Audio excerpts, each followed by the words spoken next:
এই আশপাশের কোনো ধনী বা শিক্ষিত সম্ভ্রান্ত কোনো মানুষের জানাজায় হয়েছে। আল্লাহ পাকই জানেন তিনি কি ছিলেন। তবে আমরা যেটা জানি তিনি একজন শিক্ষিত মানুষ ছিলেন। তিনি মানে বাটা সেই জুতোটা সম্ভবত 1500-1600 টাকা দাম নিয়ে বলে এই জুতোটা তুমি হাঁটতে পারবে। তো মাওলানা সাহেব সেই সময় আমি আমার বাড়ির উঠোনে গিয়ে আমার কোঠেতে বসে বলছি কি তো আমি বললাম আমার মায়ের মামা সম্পর্কে একটু হতো দূর সম্পর্কে।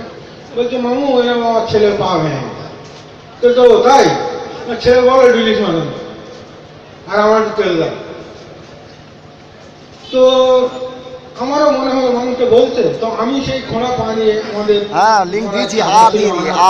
ধান চালাতো আপনারাও চেনেন অনেক, সেও আজ কবরস্থ হয়েছে।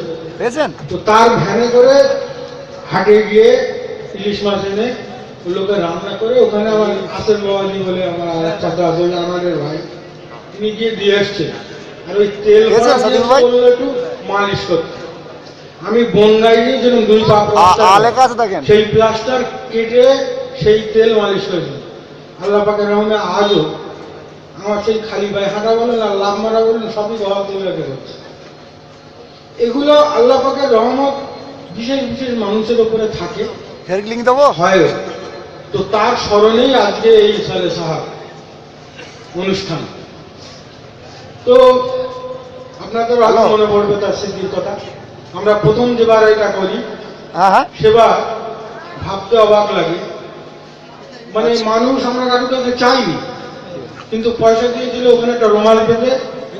সেই পয়সায় বাগজোলা গোহাটায় প্রচুর লোকের সমাগমে ইসালে সাহা হয়েছিল এবং তার হওয়ার পরেও সব খরচ মিটিয়েও পয়সা এত বেশি ছিল।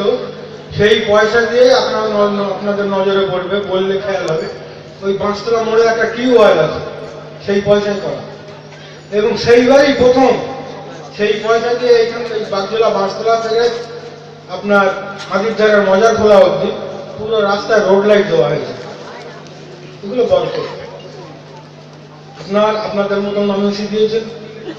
এবারও আচমকা এখানে হয় না, এখানে কখনো হয়নি, কিন্তু এবারও ছেলেপিলেরা এই কিছু দোকানদার একদিন আচমকা থেকে আমার বললো ভাই এরকম তো কিছু আলাদা কাগজ করা আছে, তো আপনি যদি আরো কিছু আলাদা আমাকে বলেন তাহলে আমরা এটা দায়িত্ব নিয়ে করব।